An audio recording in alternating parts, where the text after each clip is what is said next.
President, and gentlemen, ladies of the House, standing here with 8 minutes in my hands and at this venerable and rather magnificent institution, I was going to assure you that I belong to the Henry VIII School of Public Speaking, that as Henry VIII said to his wives, I shall not keep you long. But now finding myself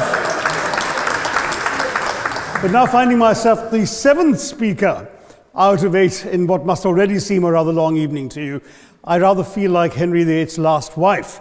I more or less know what's expected of me, but I'm not sure how to do it any differently. Perhaps what I should do is really try and pay attention to the arguments that were advanced by the opposition today. We had, for example, Sir Richard Ottaway challenging the very idea that it could be argued that the economic situation of the colonies was actually worsened by the experience of British colonialism. Well, I stand to offer you the Indian example, Sir Richard. India's share of the world economy when Britain arrived on its shores was 23%. By the time the British left, it was down to below 4%. Why? Simply because India had been governed for the benefit of Britain. Britain's rise for 200 years was financed by its depredations in India. In fact, Britain's industrial revolution was actually premised upon the deindustrialization of India. The handloom weavers, for example, famed across the world, whose products were exported around the world, Britain came right in. There were actually these weavers making fine muslin, light as woven air, it was said. And Britain came right in, smashed their thumbs, broke their looms, imposed tariffs and duties on their cloth and products, and started, of course, taking the raw materials from India and shipping back manufactured cloth, flooding the world's markets with what became the products of the dark and satanic mills of Victorian England. That meant that the weavers in India became beggars, and India went from being a world-famous exporter of finished cloth into an importer, went from having 27% of world trade to less than 2%. Meanwhile, colonialists like Robert Clive bought their rotten boroughs in England on the proceeds of their loot in India, while taking the Hindi word loot into their dictionaries as well as their habits.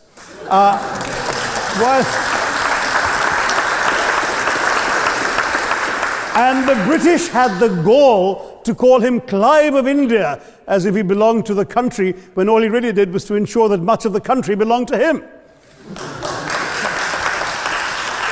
By the end of the 19th century, the fact is that India was already Britain's biggest cash cow, the world's biggest purchaser of British goods and exports, and the source of highly paid employment for British civil servants. We literally paid for our own oppression. And as has been pointed out, the wealthy Victorian British families that made their money out of the slave economy, 1/5 of the elites of the wealthy class in Britain in the 19th century owed their money to transporting 3 million Africans across the waters. And in fact, in 1833, when slavery was abolished, what happened was that a compensation of £20 million was paid, not as reparations to those who had lost their lives or who had suffered or been oppressed by slavery, but to those who had lost their property. I was struck by the fact that your Wi-Fi password at this union commemorates the name of Mr. Gladstone, the great liberal hero. Well, I'm sorry, his family was one of those who benefited from this compensation. Staying with India, between 15 and 29 million Indians died of starvation in British-induced famines. The most famous example, of course, was the Great Bengal Famine during the Second World War, when 4 million people died because Winston Churchill, deliberately as a matter of written minuted policy, proceeded to divert essential supplies from civilians in Bengal to sturdy Tommies and Europeans as reserve stockpiles. He said that the starvation of anyway underfed Bengalis mattered much less than that of sturdy Greeks. This is Churchill's actual quote. And when conscience-stricken British officials wrote to him, pointing out that people were dying because of this decision, he peevishly wrote in the margins of the file, "Why hasn't Gandhi died yet?"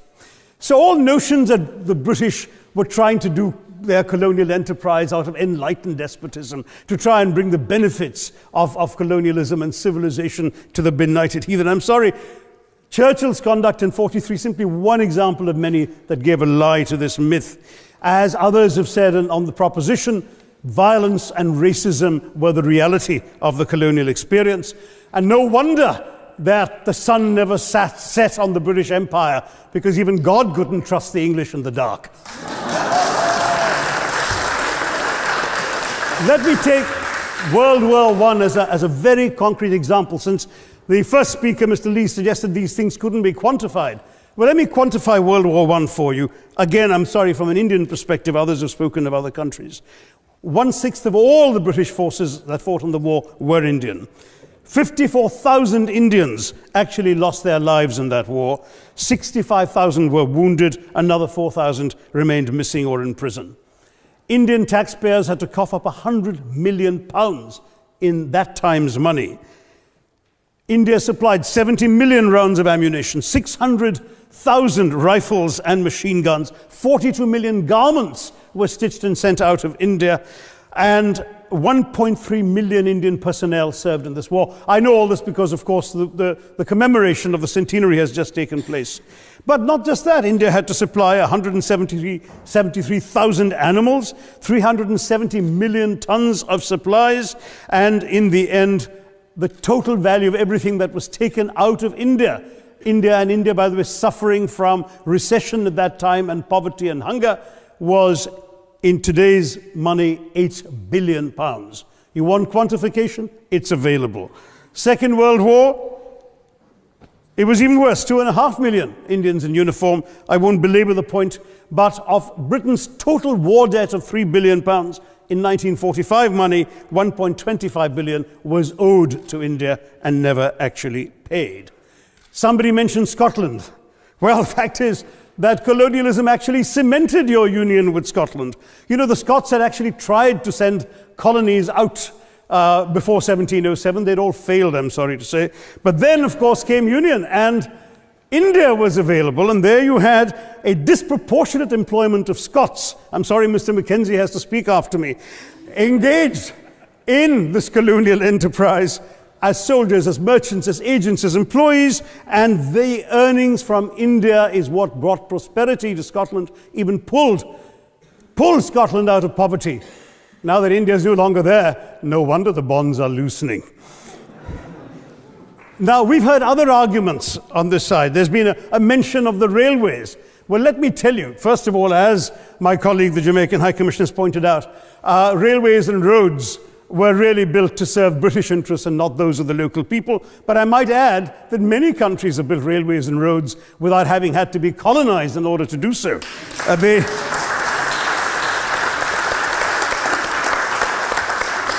They were designed to carry raw materials from the hinterland into the ports to be shipped to Britain. And the fact is that the Indian or Jamaican or other colonial public, their needs were incidental. Transportation, there was no attempt made to match supply to demand for mass transport, none whatsoever.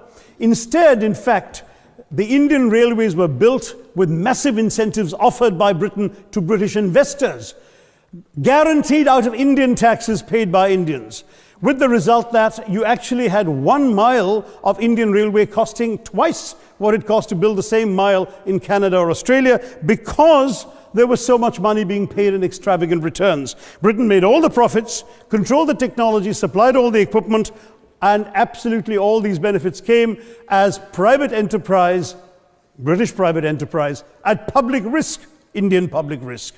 That was the railways as an accomplishment. We're hearing about aid. I think it was again Sir Richard Ottaway who mentioned British aid to India. Well, let me just point out that British aid to India is about 0.4% of India's GDP. The government of India actually spends more on fertilizer subsidies, which might be an appropriate metaphor for that argument. If I may point out as well,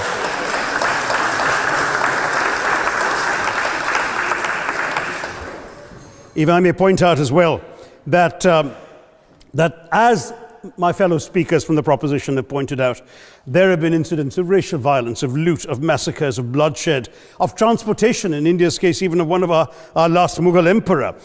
Yes, maybe today's Britons are not responsible for some of these depredations, but the same speakers have pointed with pride to their foreign aid. You're not responsible for the people starving in Somalia, but you give them aid. Surely the principle of reparations for the wrongs that have been done cannot be denied. It's been pointed out, for example, the dehumanization of Africans in the Caribbean, the massive psychological damage that has been done, the undermining of social traditions, of property rights, of the authority structures of these societies, all in the interests of British colonialism. And the fact remains that many of today's problems in these countries, including the persistence, in some cases the creation of racial and ethnic and religious tensions, were the direct result of the colonial experience. So there is a moral debt that needs to be paid.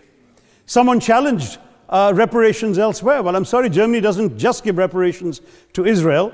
It also gave reparations to Poland. Perhaps some of the speakers here are too young to remember the dramatic picture of Chancellor Willy Brandt on his knees in the Warsaw Ghetto in 1970. And there are other examples. There is Italy's reparations to Libya. There's Japan's to Korea.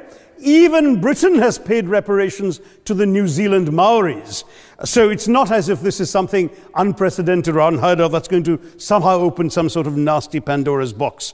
No wonder Professor Lewis reminded us that he's from Texas. There's a wonderful expression in Texas that summarizes the arguments of the opposition: all hat and no cattle. Now,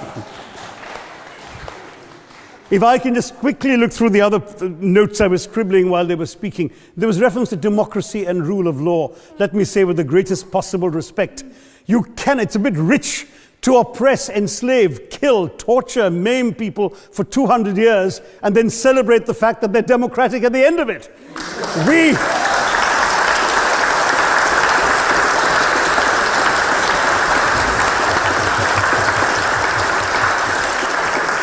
We were denied democracy, sir. We had to snatch it, seize it from you. With the greatest reluctance, it was conceded in India's case after 150 years of British rule, and that too with limited franchise. Yes, indeed, ma'am. The opposition spoke quite highly of Greek and Athenian democracy on which the West should pride itself, and spoke of liberty and equality in that same name. The Athenian democracy was only functioning because of the slave society on which it was built. That's the nature of colonisation. All right, I don't think that needs contradiction, not from me at any rate. But if I may just point out, I think the argument made by a couple of the speakers, the first speaker, Mr. Lee in particular, conceded all the evil atrocities of colonialism, but essentially suggested that reparations won't really help. They won't help the right people. They'll be used as a propaganda tool. They'll embolden people like Mr. Mugabe. It's always nice how in the old days, I'm sorry to say that the people of the Caribbean used to frighten their children into behaving and sleeping by saying Sir Francis Drake would come after them. That was a legacy of that. Now it's Mugabe will be there. So this is the new sort of Sir Francis Drake of our times. The fact is very simply, sir, that we are not talking about reparations as a tool to empower anybody. They're a tool for you to atone for the wrongs that have been done. And I am quite prepared to accept the proposition that you can't put a monetary sum on the kinds of horrors people have suffered. Certainly no amount of money can expiate the loss of a loved one, as somebody pointed out there. You're not going to be able to figure out an exact amount. But the principle is what matters. The fact is that to speak blithely of sacrifices on both sides, as an analogy was used here, a burglar comes into your house, ransacks the place, stubs his toe, and you say, well, there was a sacrifice on both sides. That, I'm sorry to say, is not an acceptable argument. The truth is that we are not arguing specifically that vast sums of money need to be paid. The proposition before this House is the principle of owing reparations, not the fine points of how much is owed, to whom it should be paid. The question is there a debt? Does Britain owe reparations? As far as I'm concerned, the ability to acknowledge a wrong that has been done, to simply say sorry, will go a far, far, far longer way than some percentage of GDP in the form of aid. What is required, it seems to me, is accepting the principle that reparations are owed. Personally, I'd be quite happy if it was £1 a year for the next 200 years after the last 200 years of Britain and India. Thank you very much, Madam President.